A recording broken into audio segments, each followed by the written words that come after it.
Hey, FlimsyLunchTray here, and welcome to World of Warships. Today I'm featuring the Kremlin, so I have two short clips to show you before we go into the main event. But I want to kind of just showcase the strength and capability of Kremlin when you find these really ideal matchmakings with this tier 10 super tanky Russian battleship. So here in this match, as we are pushing up the mid here, things are in a really good favor for us because we have a Des Moines here against our 457mm guns, which means we can pin right through him even though he's angled away. There's a Salem over here, there's a Poison over here, and there's also, as we come to find out, that there is a this Yamagiri who hasn't been detected for actually a good bit, also in the area.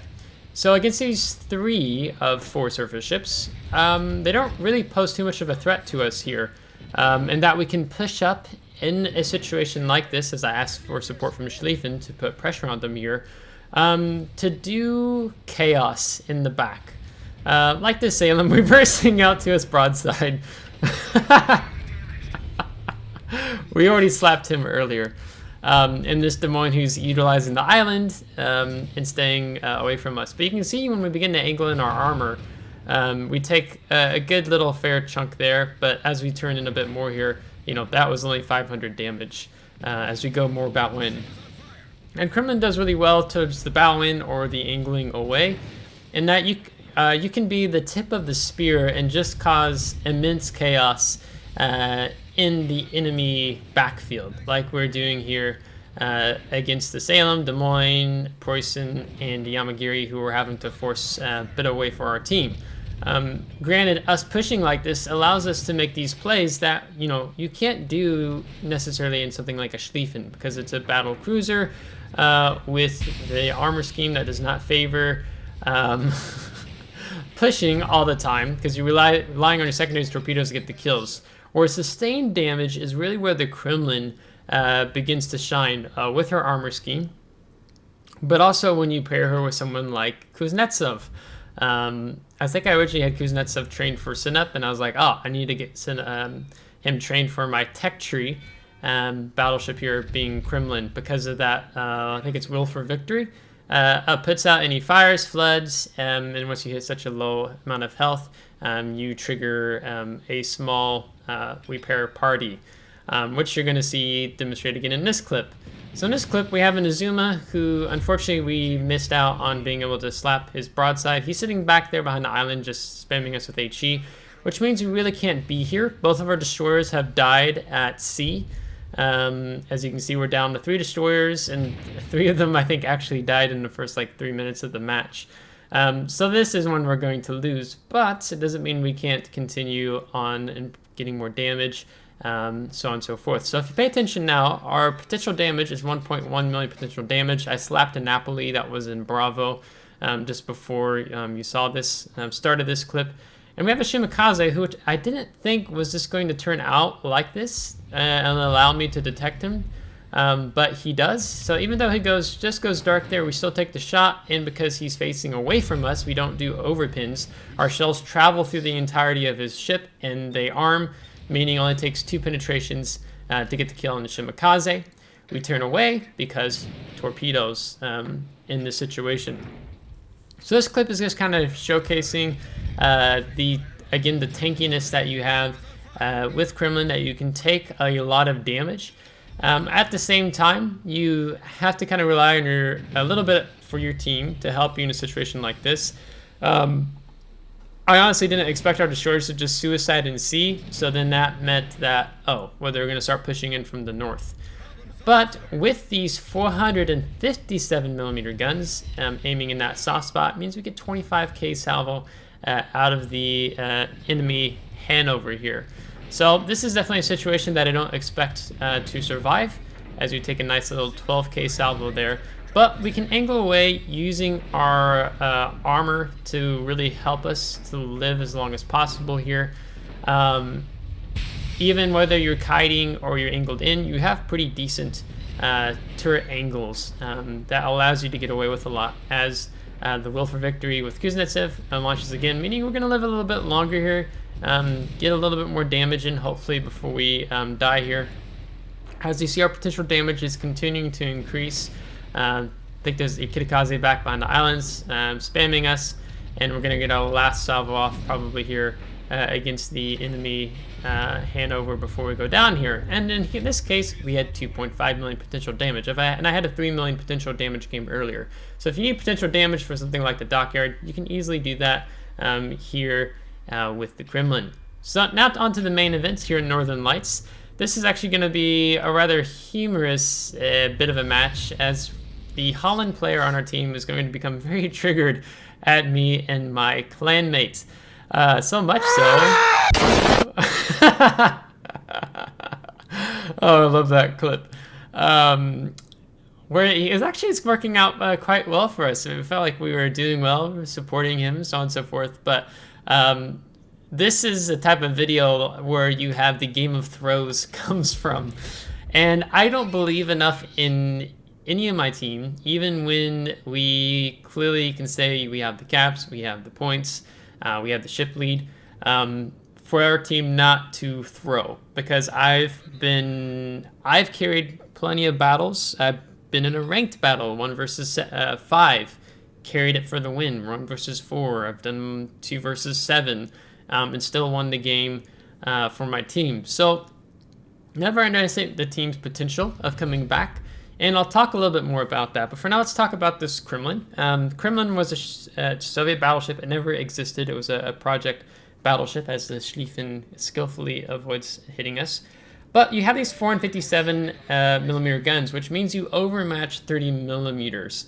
So something like the Salem and Des Moines we saw earlier, their bow and stern armor is 27. So it means you can sit them through the nose, you can pin them through the nose, even on a lot of cruisers and other battleships in the game, where you need 458 millimeter to pin through 32 millimeter or greater. So that's kind of where the Yamato Shikishima begin to shine there in that regard.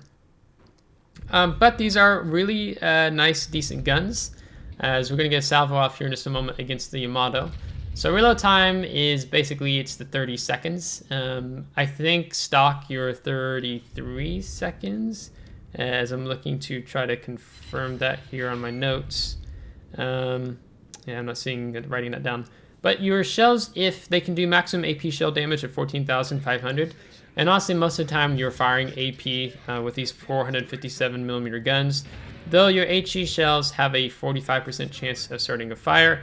And one of the things, even though these turrets are so tanky, you don't even need to worry about building preventative maintenance into the guns. As we Citadel the Rooster, is their armor scheme. They're such heavy turrets, but they have a very quick 180-degree turn time, enough so that it doesn't make sense. But you get 108,300 hit points, so it's very hard to put a Kremlin down, especially if you have Kuznetsov on your ship as well.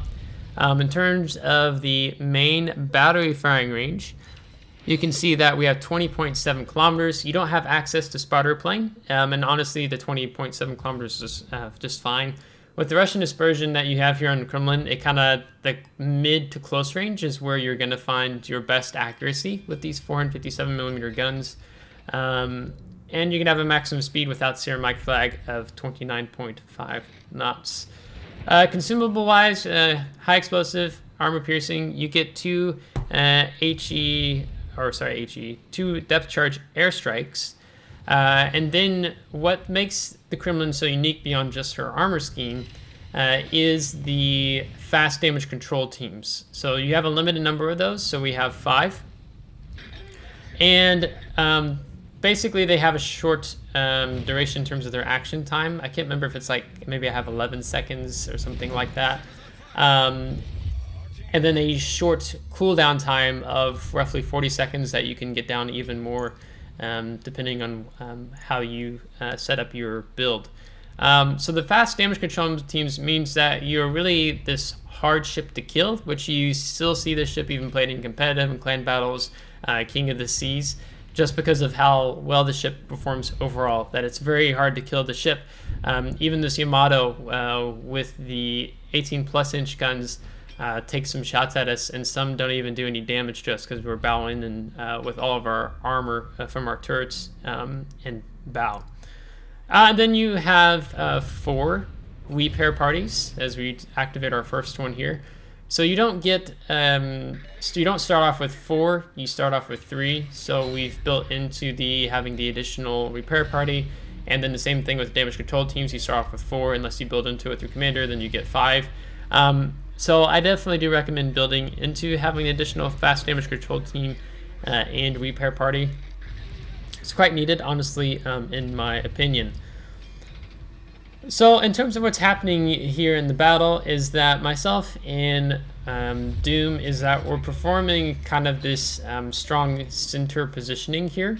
We're kind of having enough to shoot out. The Worcester and the Mecklenburg keep running around, giving us opportunity to shoot them here. But I'm utilizing the island here too, as well as Doom, and trying to help one another.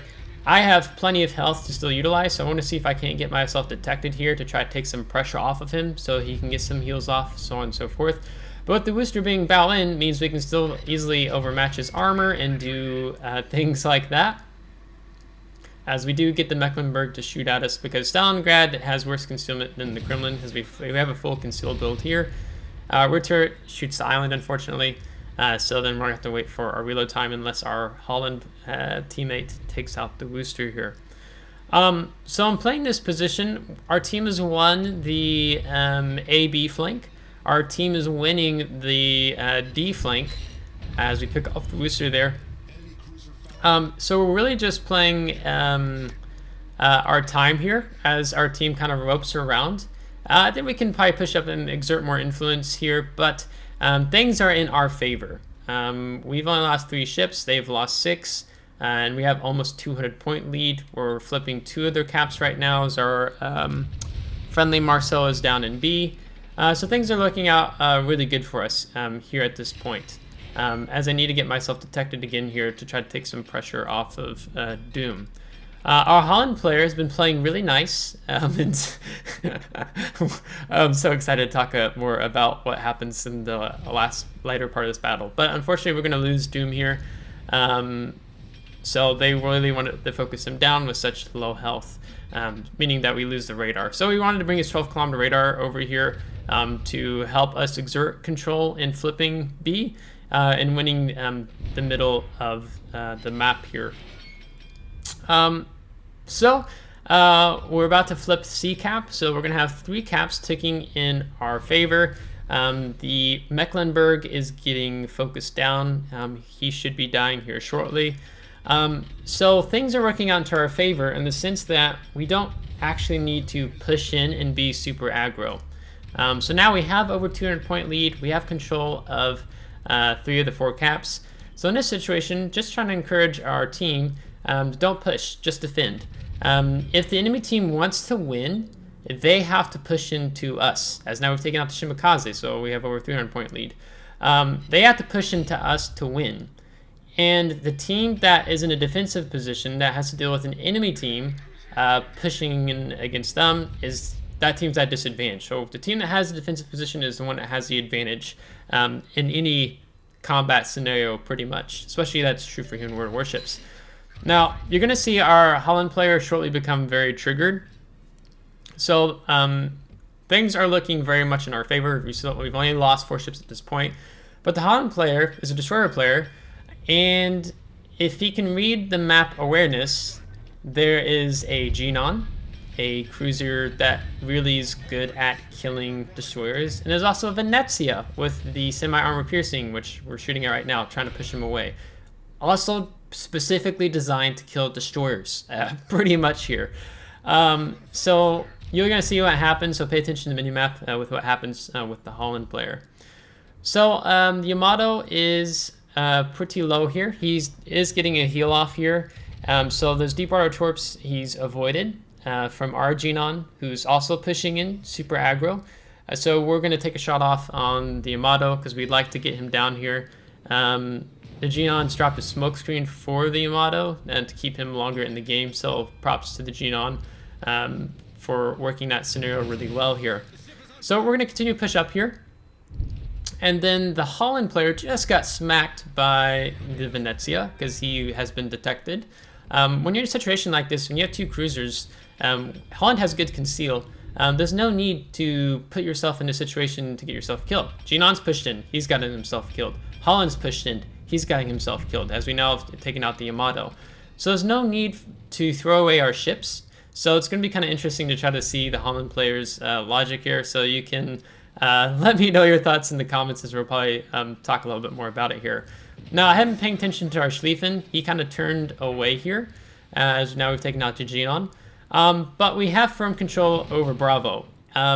If we pushed up further, one, in my scenario, what was my thinking is that I'd be concerned of showing broadside to conquer AP, as we've now lost the daring. As our Han player believed that this was going to be a blowout, why did you have to stop? We'd be pushing up in an uncomfortable position with the Ginon, with the enemy Ginon's deep water torpedoes. Yamato, was pretty much trapped there against the island, but I didn't want to show broadside to the Conqueror. You're a tanky battleship, but you don't have the best armor scheme in terms of broadside. I mean, you can easily be punished for broadside. So I didn't want to push out into the crossfire yet until we had solidified killing the ships over by Bravo. That was the thinking of why I didn't feel there was a need to push out here, okay? You want to isolate your engagements as much as possible when dealing with enemy ships, and you certainly don't want to push out into a crossfire even when your team has such a strong lead. Like, we have 500 points. So it's a 2 versus 5 now. But my reasoning with the Holland player was like, do we need to push in? Like, we have, it's working for us. No. And we're not going to talk to him any further. But now we have the opportunity to push up and get the broadside of the Conqueror. Again, these are 457mm guns. Conqueror has a pretty relatively vulnerable broadside if we can punch through and get a Citadel armor scheme. So switching between our turrets, making sure we have clearance for our rear turrets, because there's a chances of dealing additional damage. As our Brisbane is running, we've taken out 31,000, so 8 of 9 shells connected, but unfortunately no Citadels. And we saw the Venezia player somewhere running further away. So this is looking to be a pretty good play here in terms of how the game is developing.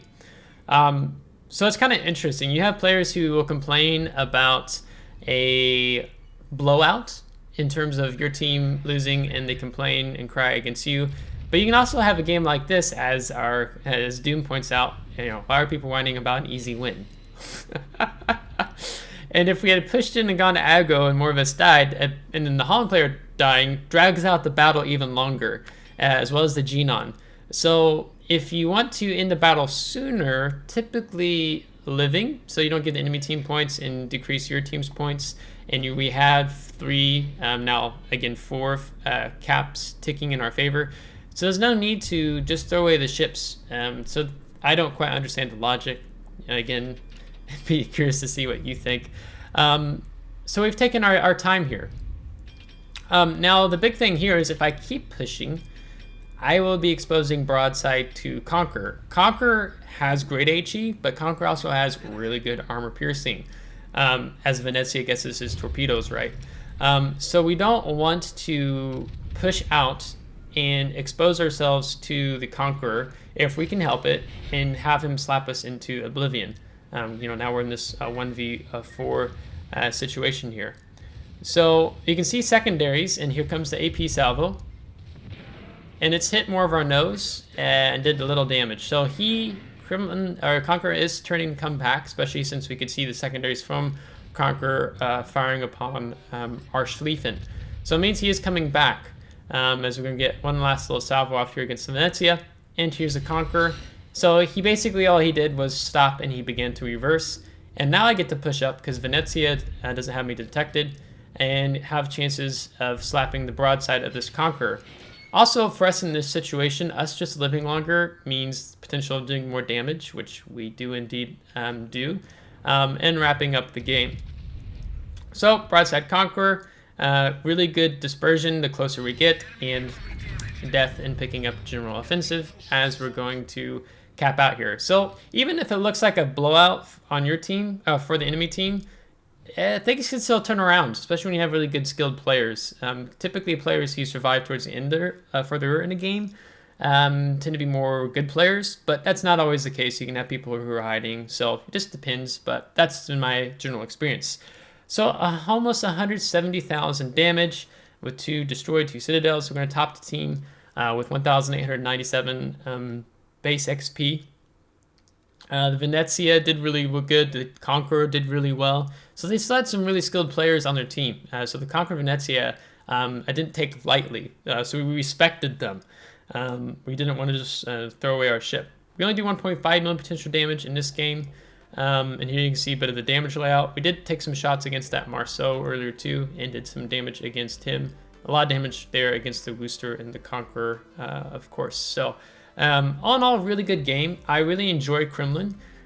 You will have matches that the matchmaking just doesn't favor you, especially if you have a lot of hybrid battleships, carriers, Dutch cruisers, Dutch destroyers with HE airstrikes, destroyers with lots of torpedoes. So you do have to be mindful of your positioning, but when you have games even like this matchmaking was like really well. So sometimes you're not always going to get the best results with Kremlin because it just depends on matchmaking and if there's really good ships to counter you or not. But overall, the ship does really well and can be the tip of a spear for a lot of pushes and breaking through flanks and harvesting a lot of potential damage. So having Kuznetsov on really helps. So we'll look at we'll do an upgrade commander build video of Kremlin tomorrow. So I hope you stay tuned for that. So if you liked today's video, give it a thumbs up. If you did not, give it a thumbs down. Subscribe if you do want to see more. If you have already subscribed, thanks so much. I really appreciate it. And we'll catch you next time. Take care.